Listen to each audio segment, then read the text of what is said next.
The call came in at 2:47 a.m. Chest pain, difficulty breathing, male, elderly, address on Sycamore Lane.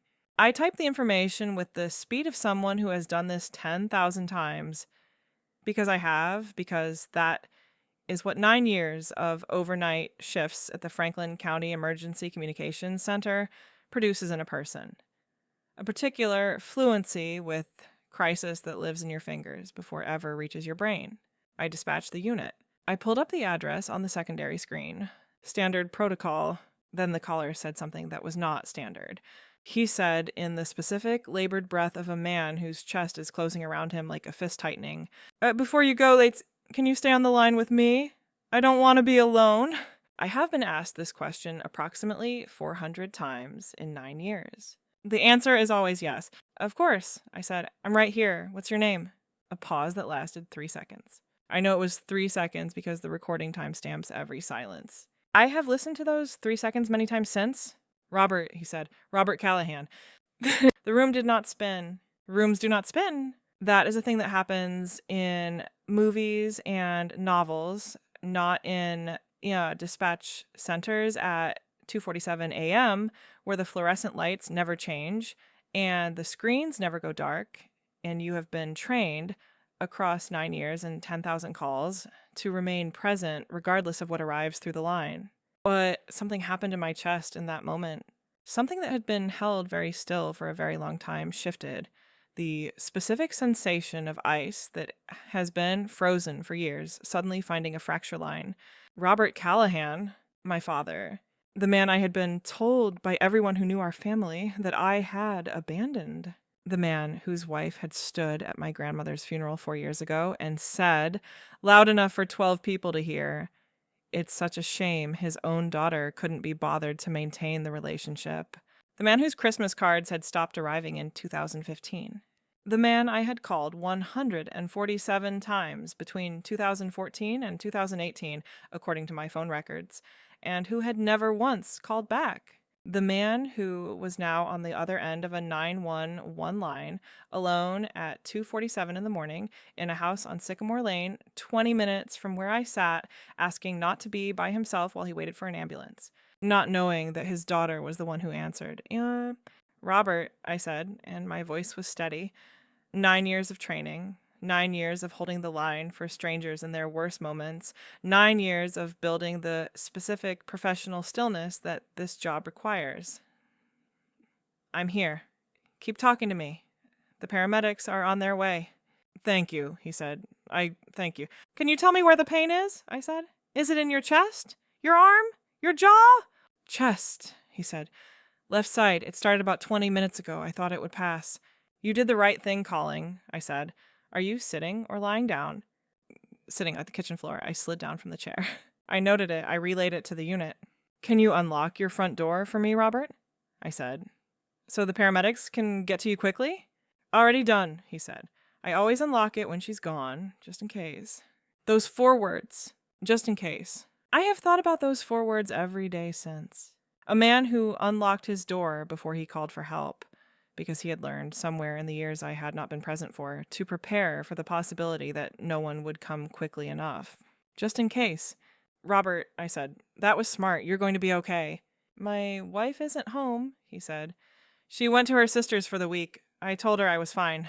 "It's okay," I said. "I'm here." "You sound young," he said. "I'm 33, I said. "My daughter is 33, he said. I kept typing. I kept my voice level. I kept doing my job. "Tell me about her," I said, not because it was protocol. "'Cause I needed to hear what he would say." "Her name is Jess," he said. My name. She was always the one who made sense of things. When her mother died, Jess was 11 years old, and she was the one who made sure I ate. 11 years old, making me sandwiches and sitting next to me on the couch and not saying anything, just being there. That's a particular kind of person. Someone who knows that sometimes presence is the whole thing. "She sounds remarkable," I said. "She is," he said. "It was. We lost touch a few years ago." "What happened?" I said. Another pause. "My wife says Jess stopped wanting contact, that she'd moved on, built her own life." He paused. I always thought. He stopped. The breath that came next was wrong. the specific wrongness I had learned to identify across 9 years. The sound of a cardiac event progressing past the manageable stage. "Robert, stay with me," I said immediately. "I can hear the ambulance. They're 1 minute out. Can you hear them?" "I think so," he said. "Yes, I can hear." "Stay on the line," I said. Don't move. They're coming through the door right now." I heard the knock on the door he had already unlocked. I heard the paramedics announce themselves. I heard the shift in his breathing as the room filled with people and equipment and the specific organized urgency of emergency medicine. "Thank you," he said one more time. Thank you." "You're going to be okay, Robert," I said. "Can I ask your name?" He said. 9 years of training. The line between professional and personal that I had held through 10,000 calls. The specific discipline of a person who has learned through repetition and necessity to stay on the correct side of boundaries that exist for good reasons. I said at Jess, a silence. The paramedics working around him. His voice very quiet underneath everything. "That's my daughter's name." "I know," I said. The line transferred to the paramedics. I sat at my station at 2:51 a.m. with my headset still on and my hands flat on the desk and the recording light still blinking red in the corner of my screen. And I thought about 9 years of being told I was the one who had walked away. I had been here the entire time, answering the phone, waiting for someone to call. I need to tell you who we were before I tell you what we became. Not because the before makes the after more dramatic, though it does, but because understanding what Linda took requires understanding what existed before she took it. My mother, Carol Callahan, died in October of 2002. Breast cancer, diagnosed in February, gone by October. 8 months from discovery to funeral, which is fast enough to feel like violence, like something that should have been stopped by normal physical laws but wasn't. I was 11 years old. My father was 44. We were in the specific way of people who have just had the organizing principle of their life removed completely at sea. My father did not handle grief elegantly. He handled it the way a man handles things he was never given the tools for. By continuing to show up, by making the coffee and driving me to school and sitting at the dinner table every night and eating whatever I had managed to assemble, because by the time I was 11, I had been helping my mother in the kitchen long enough to produce something edible. And it turned out that producing something edible for a grieving man was the only thing I knew how to do with the feelings I had no other outlet for. We made each other sandwiches. We sat on the couch. We watched television we don't remember watching. We showed up. My father coached my JV soccer team for 3 years, even though he had never played soccer in his life. He learned the rules from a library book. He never quite mastered the offsides call, but he stood on that sideline in every weather, and he was there, which was the thing that mattered. He was a history teacher who read the newspaper every morning and made his coffee too strong and had a specific laugh that started silent, his shoulders shaking before any sound came out. And that laugh was one of the most reliable sounds of my childhood. He drove me to school. He made the 3 dinners he knew how to make on rotation and called them a menu. He came to every event. He was present in the complete and unglamorous way that good parents are present, not perfectly, not without mistakes, but consistently, in the way that builds, over years, a particular kind of trust. I trusted my father completely. That trust is the thing that makes what happened next comprehensible. Because you cannot take something from someone who doesn't have it first. He met Linda in the spring of 2011. I was 19, home from my first year of college, working a summer job at a coffee shop on Fifth Avenue, living in the particular suspended state of a young person who hasn't yet decided what they're becoming. He told me about her on a Tuesday evening over the dinner rotation. Pasta, which was number 2 of 3. "I've been seeing someone," he said. He said it carefully, the way he always approached things he thought might require care. "How long?" I said. "A few months," he said. I wanted to be sure before I said anything. "Sure of what?" I said. "That it was real," he said. "That I wasn't.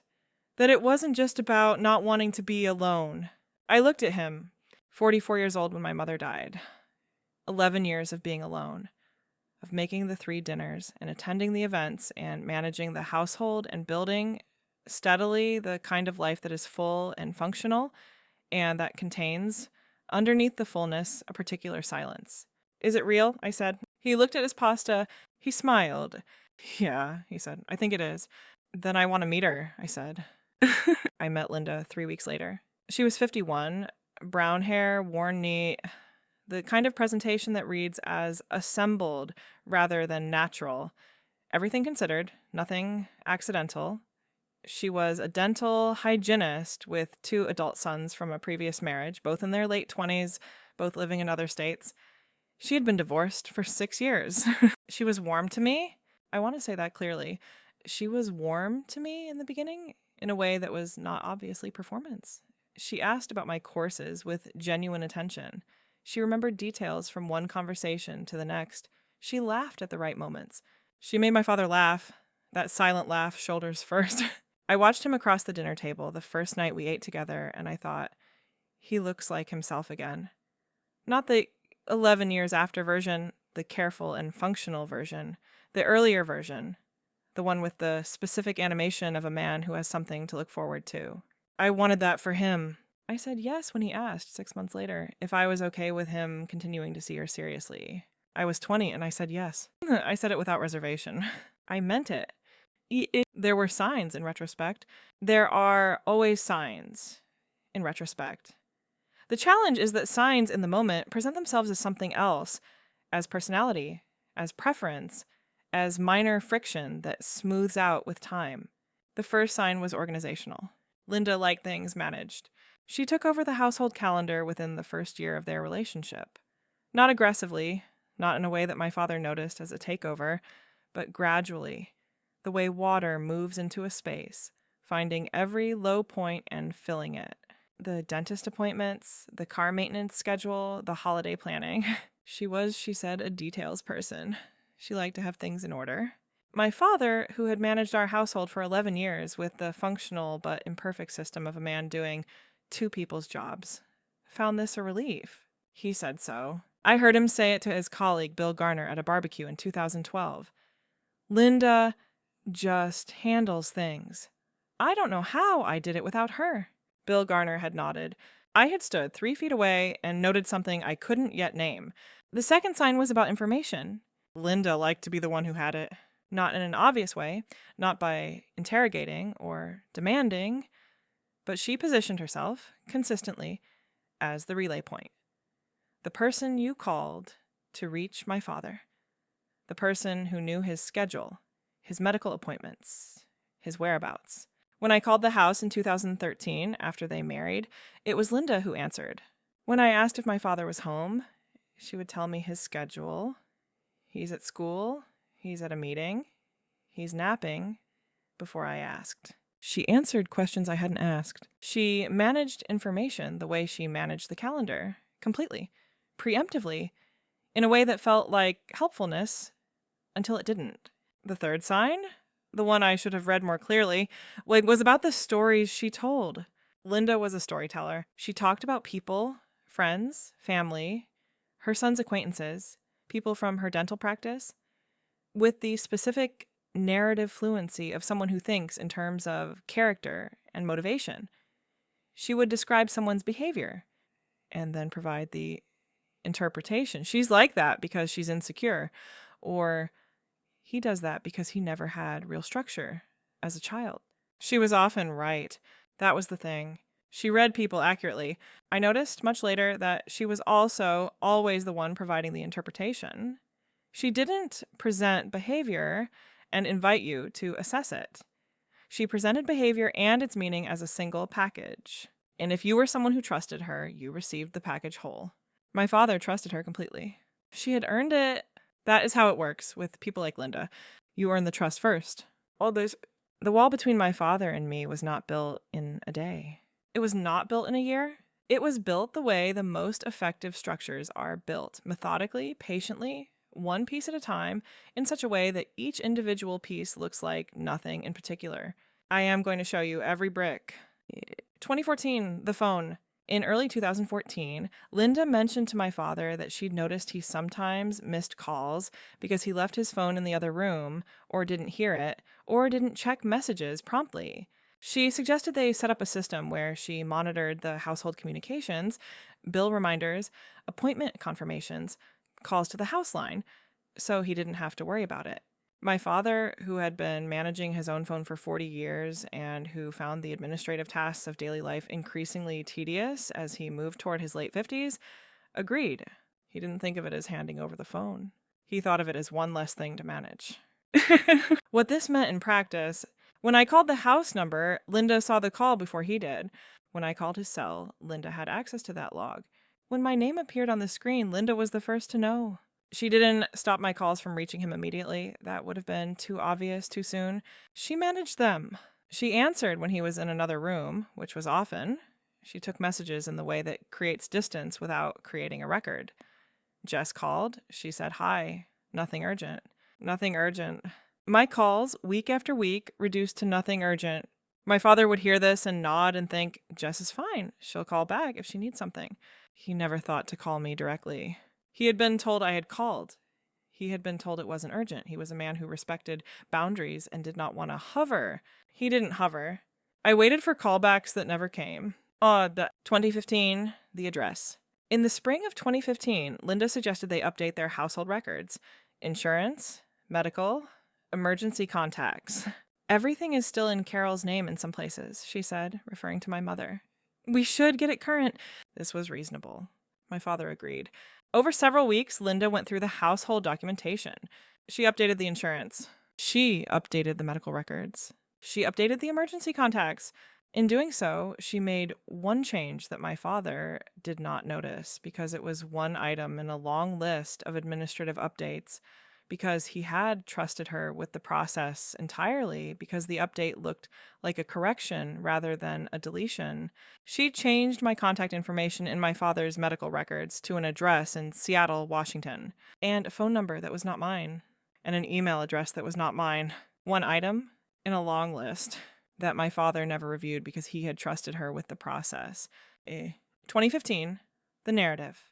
In the fall of 2015, Linda began telling people that I had moved to Seattle, not dramatically, not as an announcement, in the way that information gets seeded into social circles, in passing, in the context of other conversation, casually, as something everyone already knew or would soon know. Jess is in Seattle now. She got a great opportunity out there. It's an adjustment having her so far, but she's doing so well. Robert misses her, of course, but you know how it is when they find their path. She said it to Bill Garner. She said it to the neighbors on Sycamore Lane. She said it to the people at my father's school who asked about his family. She said it at church, where several people who had known me since childhood received the information and updated their picture of the Callahan family accordingly. She said it consistently enough, across enough conversations, that by the time I ran into Bill Garner at the gas station in 2016, and he expressed surprise at finding me in Columbus, the Seattle story had been the accepted version of reality for over a year. I was not in Seattle. I had never been to Seattle. I had lived 20 minutes from Sycamore Lane for 4 years. 2016, the email. Sometime in 2016, the records I eventually obtained suggested March, Linda created an email address. The address contained my name. It was not my email address. It was an account she had created, controlled, and monitored. When my father, in one of his periodic moments of wondering why his daughter never seemed to be in touch, asked Linda about it, she would pull up the account and show him. I emailed Jess last week, she would say. See? She hasn't responded. My father would look at the screen. He would see an email sent to an address that contained his daughter's name. He would see no response. He would think, she's busy. She'll respond when she can. He would not think, that is not her email address. 'Cause why would he think that? 'Cause who does that? Who creates a fake email address in their stepdaughter's name and uses it to fabricate evidence of unanswered communication? Linda did. Linda did it with the calm efficiency of someone who had thought through the problem and identified the solution and implemented it without apparent distress. 2017 to 2018, the letters.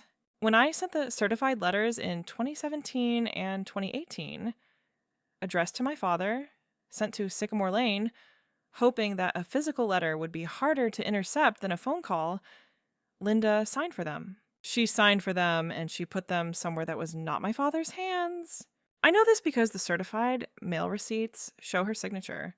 I know she never gave them to him because when I showed my father the receipts 2 years later, he had never seen them. He had never seen my handwriting on an envelope with his name on it. He had never read what I had written. He did not know what I had said. I had written in the 2017 letter, "Dad, I don't know what's happening between us. I've been calling and I don't hear back. I'm worried about you. I'm still in Columbus. I haven't gone anywhere. If I've done something wrong, I need to know so I can fix it. If there's something else going on, I need to know that too. Please call me. I love you, Jess." He never read it. She signed for it. She put it somewhere. She continued telling people that Jess was in Seattle and doing so well. 2019, the will. The will was updated in the summer of 2019. I learned about this later, much later, from my father himself, who showed me the document with this specific expression of a man confronting evidence of something he had participated in without understanding what he was participating in. The original will, written in 2006, left his estate divided between me and a charitable foundation he had designated in my mother's memory. The updated will, prepared by a lawyer Linda had found and recommended, left everything to Linda.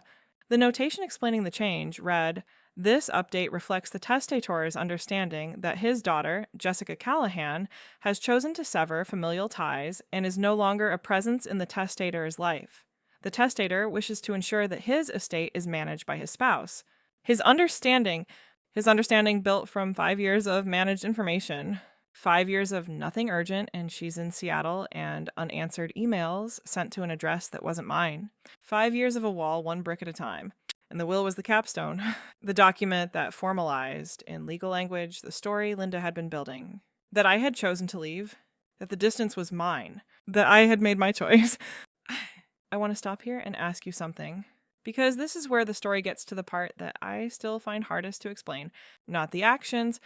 I can explain the actions. They were calculated and deliberate, and I understand the logic of them now, even as I find that logic incomprehensible from a human standpoint. What I find hardest to explain is what it felt like on my side of the wall. Not knowing it was a wall, thinking it was silence, thinking it was my father's choice. Have you ever been convinced that someone you loved had chosen to leave you, and then found out the leaving was constructed, that someone had built a version of events and handed it to everyone you both knew, and that you had been living inside that version without knowing it was a fiction? Tell me in the comments. Tell me where you're watching from, because I think more people know this particular feeling than talk about it. And I think the silence around it, the shame of having believed the story, keeps too many people from understanding that they were not abandoned. They were separated on purpose by someone who needed the separation to maintain their position. Tell me your story. I want to hear it. Damn. I need to tell you what those 9 years looked like from inside them, because the story I've told you so far has the clarity of retrospect. I know what Linda was doing because I eventually found the evidence. But in the living of it, there was no such clarity. There was only the daily experience of a silence I attributed to the wrong cause. I worked the overnight shift at the dispatch center, 3 nights a week, sometimes 4, 10 p.m. to 8 a.m.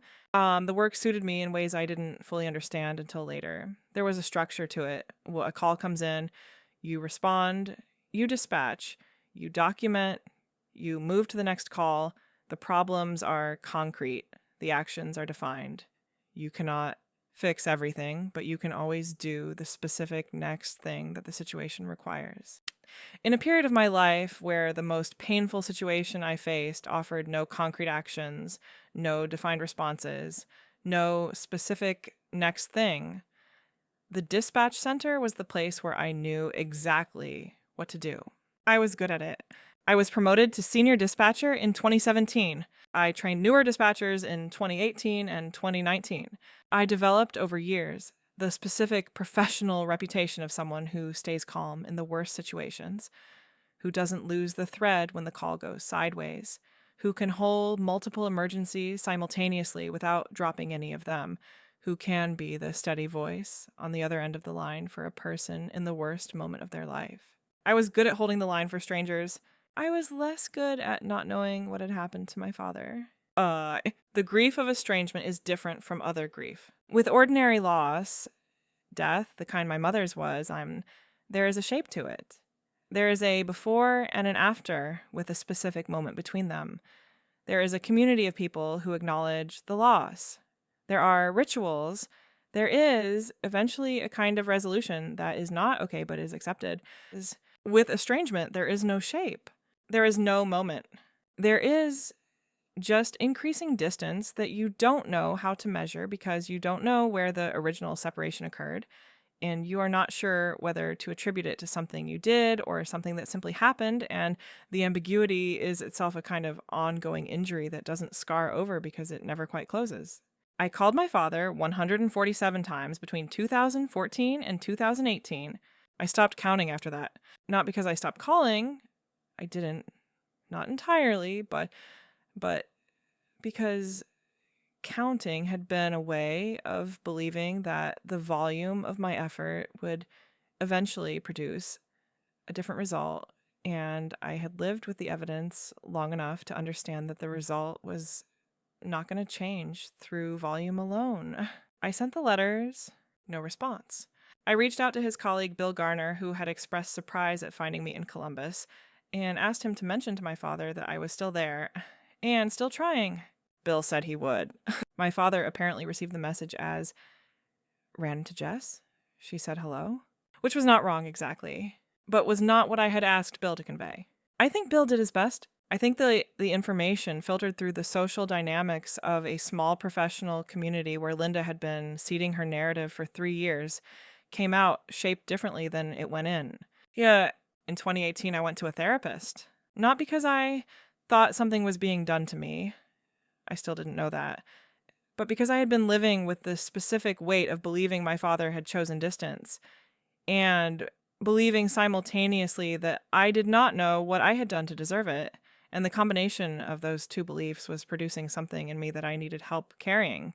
My therapist's name was Dr. Ann Marsh. She was 55, direct, with the particular quality of a person who has been listening to people's stories for 30 years and has developed a very accurate sense of when the story someone is telling about themselves doesn't match the evidence they're also providing. In our third session, she said, "You've described calling your father consistently for years. You've described sending letters. You've described reaching out through mutual contacts. And you've described receiving no response." "Yes," I said.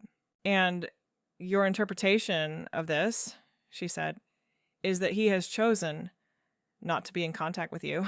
"Yes," I said. "Based on what evidence?" she said. I looked at her. "Based on the fact that he hasn't responded," I said.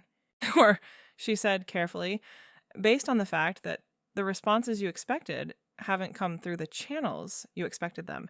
I sat with that.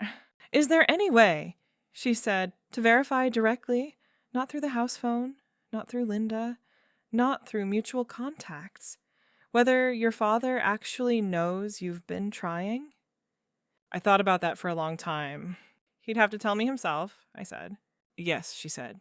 "She's always there," I said. "Or she answers first, or she's the one who—" I stopped. I looked at my hands. "She's always in the middle," I said. Dr. Marsh didn't say anything. She didn't need to. It took me 2 more years to act on what that session had started in me. Not because I didn't understand what I was beginning to understand, but because understanding and acting are different things. And acting on the possibility that my stepmother had been systematically blocking my access to my father required me to accept the full weight of what that would mean. Not just about Linda, but about 9 years, and about what my father had been living inside those 9 years without knowing. I was not ready to carry that until I was. In 2020, I filed a request with my phone provider for complete call logs going back to 2014. It took 6 weeks to receive them. I sat at my kitchen table on a Sunday morning and went through every call. 147 outgoing calls to the Sycamore Lane number between January 2014 and December 2018. Average duration of answered calls, 93 seconds. 93 seconds? That is not a conversation. That is Linda answering, delivering a message, ending the call. I highlighted every call. I made a spreadsheet. I cross-referenced the dates with what I remembered of each call. The ones where Linda had said he was resting, the ones where she'd said he was at school, the ones where she'd taken a message she would later say she'd passed along. Then I drove to the post office and requested confirmation records for the certified letters. I had my evidence. I didn't know yet what I was going to do with it. And then, 6 months later, at 2:47 a.m. on a Tuesday, my father called 911, and I answered. Wow. I did not sleep after my shift ended at 8 a.m. I drove directly from the dispatch center to Franklin Medical Center, still in my work clothes, my badge clipped to my jacket, and my mind running the specific loop that it runs when a situation has presented itself, and I am still in the stage of assessment before action. I walked into the emergency department. I told the intake nurse I was the daughter of Robert Callahan, brought in by ambulance approximately 5 hours earlier. She checked her screen. "Are you listed as next of kin?" she said. "I'm his daughter," I said. "The listed next of kin is a Linda Callahan," she said. "Oh, wife, she's been notified." I looked at the screen from the other side of the desk. I thought about a medical records update in 2015, about a woman with access to household documentation and a talent for administrative thoroughness. "Can you tell me if he's stable?" I said. She looked at her screen. She looked at me. She made the small human decision that people sometimes make in the gap between policy and the specific human situation in front of them. "He's stable," she said quietly. "They're moving him to cardiology." "Thank you," I said. I found a chair in the waiting area. I sat. I had been there for 38 minutes when Linda came through the automatic doors. She came in fast. Coat half buttoned. The focused efficiency of a woman who manages things and is managing this. The specific urgency of someone whose narrative requires her to be the one who shows up. She saw me. She stopped. She was good at her face. She was very good.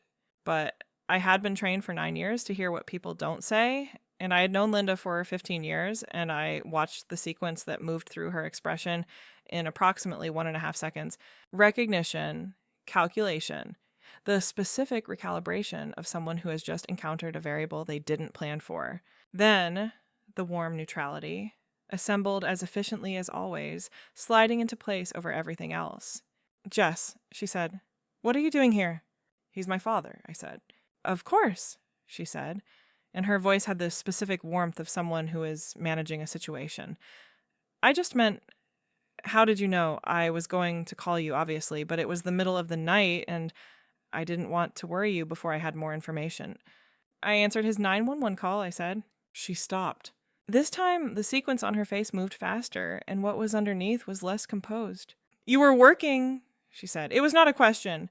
"Yes," I said. "And you recognized?" "He told me his name," I said. "And he told me about his daughter, the one he'd lost touch with."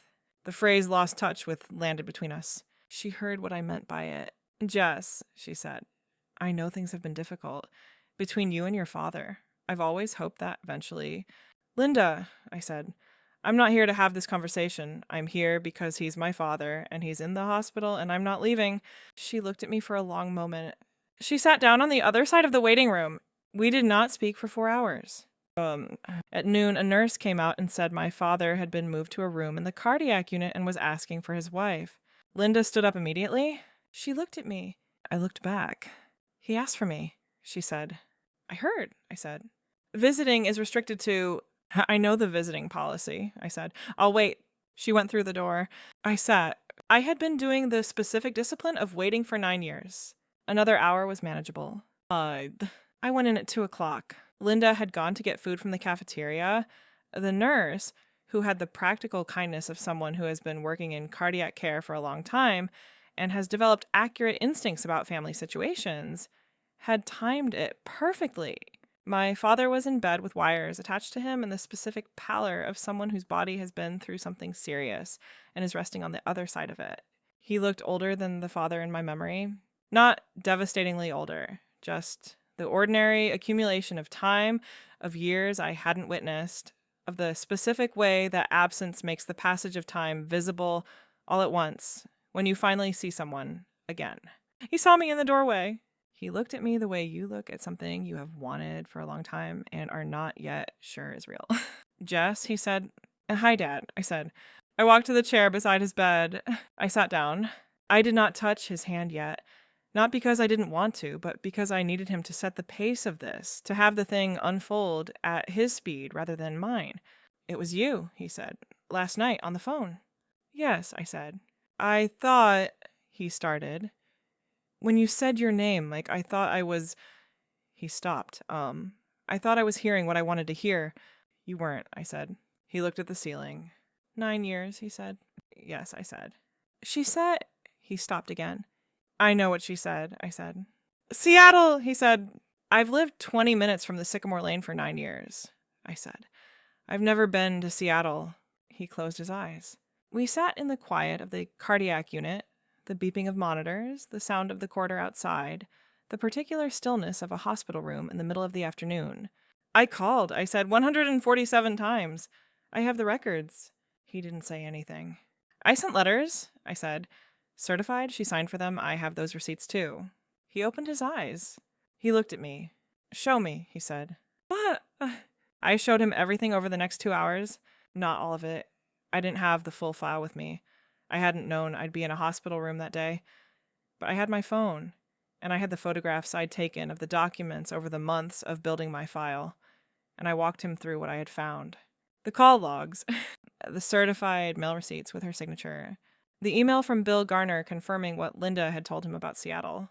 My father looked at everything with the careful attention of a man who reads primary sources for a living, who understands that the document is the thing, that what is recorded is what happened. He did not interrupt. He did not defend her. He asked 3 questions, all of them precise, all of them oriented toward understanding the timeline. When I finished, he sat with his hands folded on the hospital blanket, looking at the window. The letters, he said finally. What did they say? I told him. His face moved in a way I hadn't seen since my mother's funeral. I would have called, he said. If I'd known Jess, I would have called the same day. I know, Dad, I said. I would have driven to wherever you were, he said. I know, I said. He reached over. He put his hand over mine on the armrest. I'm sorry, he said. You didn't know, I said. I should have known, he said. I should have found a way to... She was very thorough, I said. He was quiet. How long, he said. How long do you think she'd been? Since 2014, I said. At least, possibly earlier. He absorbed that. 10 years of his marriage. 10 years of a story he'd been told about his daughter that had been built to serve someone else's purposes. What do you want to do? He said. I looked at him. My father, 67 years old, with wires attached to him and 9 years between us and his hand over mine. I want to make sure she can't keep doing it, I said. To you, to the medical records, to the will, to any of it. He nodded slowly. Okay, he said. And I want you to have my actual phone number, I said, saved in your actual phone, that you control. He almost smiled. That seems achievable, Inc., he said. Yes, I said, it does. Yeah. The complete file took 3 months to assemble. I did it the way I do everything at work, methodically, sequentially, with documentation for every element and cross-referencing wherever possible. My phone records. Hers, requested through my attorney, Claire Donovan, who had the specific, focused energy of someone who has handled elder financial abuse cases and recognized immediately what she was looking at. The certified mail receipts, the statements, Bill Garner's, written and signed, and 2 others.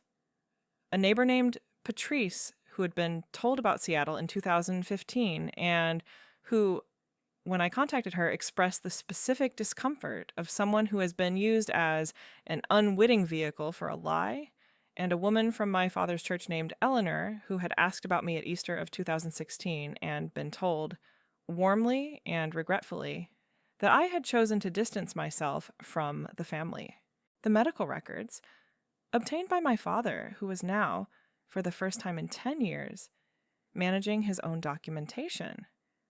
The records showing my contact information listed as a Seattle address and a phone number that routed to a voicemail that Linda controlled. The email account. My attorney had a forensic IT specialist trace the IP address of the account's creation to the Sycamore Lane network. The account had been created from that address.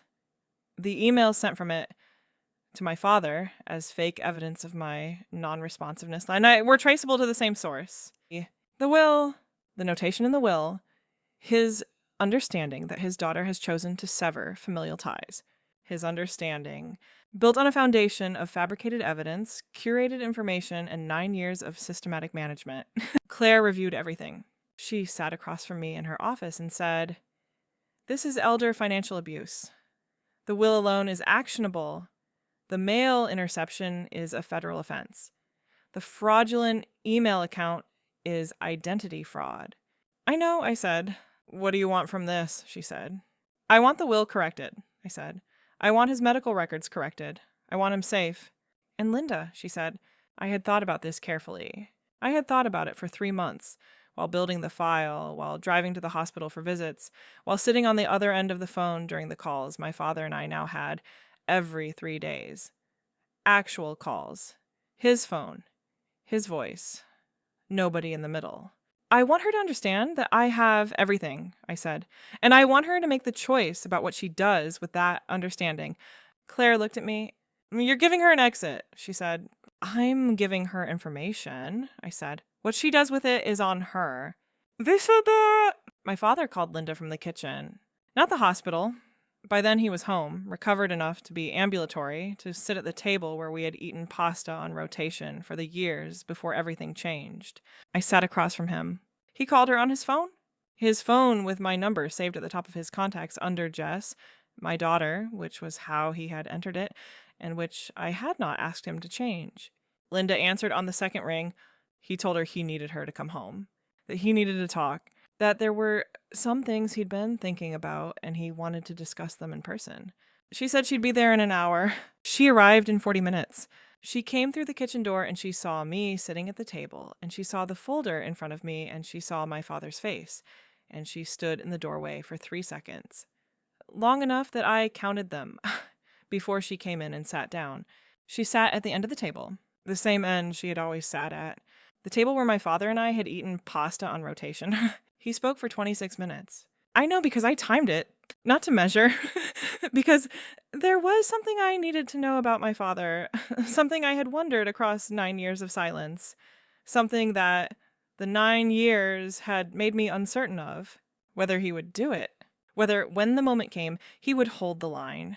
He did. He spoke for 26 minutes in the specific voice of a man who has taught history for 30 years and understands that this sequence of events matters, that the evidence has to be presented in order, that the record has to be established completely before the conclusion can be drawn. He went through everything. The phone calls, the letters, the Seattle story, the email account, the medical records, the will. He presented each item. He gave her the date, the documentation, the specific action.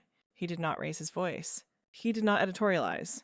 He laid the record in front of her the way a historian lays a record in front of a class. Here is what happened. Here is how we know.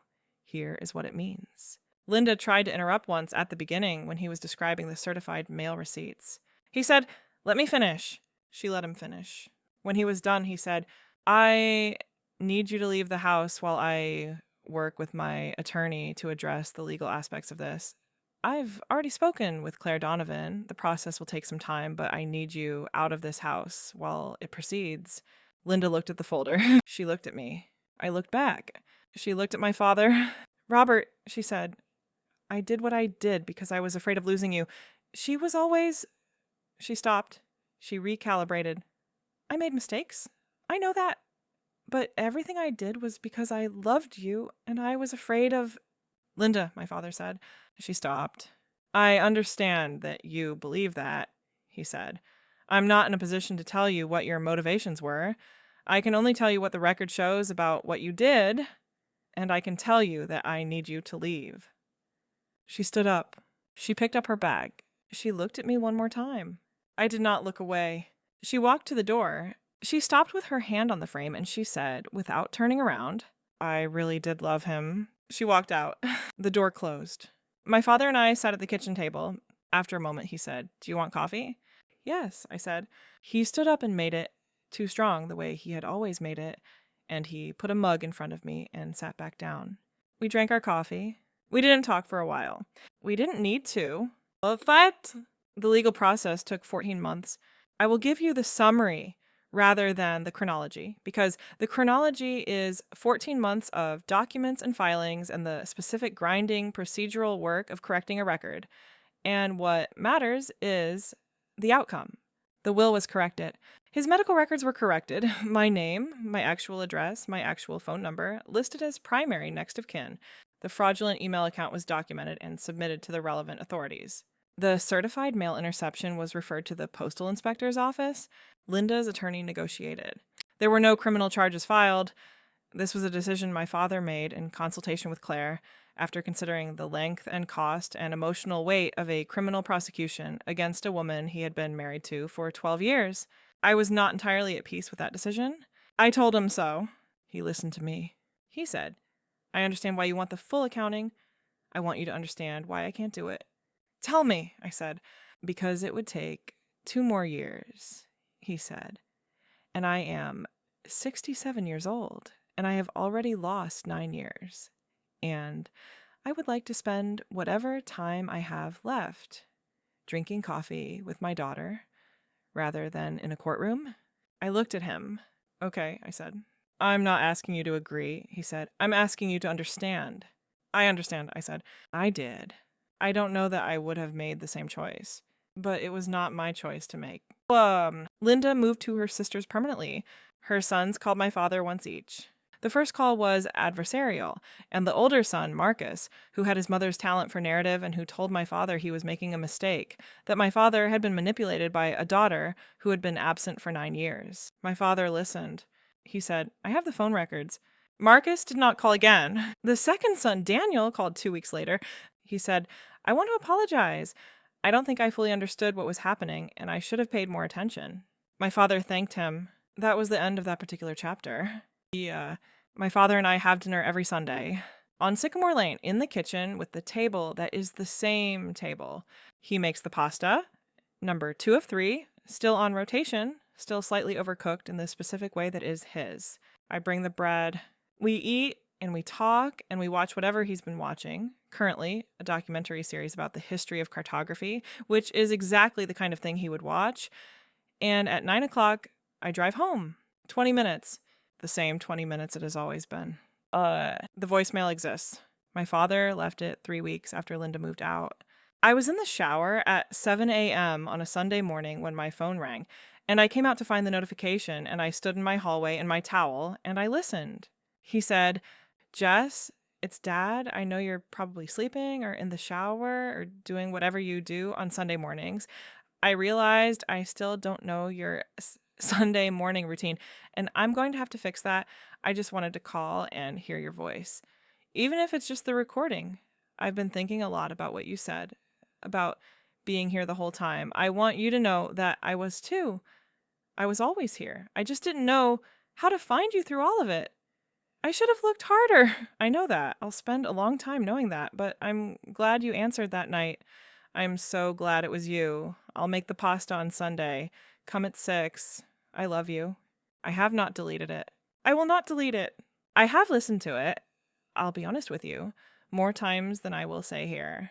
Not because I need the reassurance anymore, but because it is the proof that a man unlocked his door just in case for 9 years, that on the other side of a wall, built 1 brick at a time, through 10 years of managed silence and fabricated absence and a lock on a drawer of information, on the other side of all of that, my father was there. Drinking coffee that was too strong, watching documentaries about cartography, leaving his door unlocked, just in case.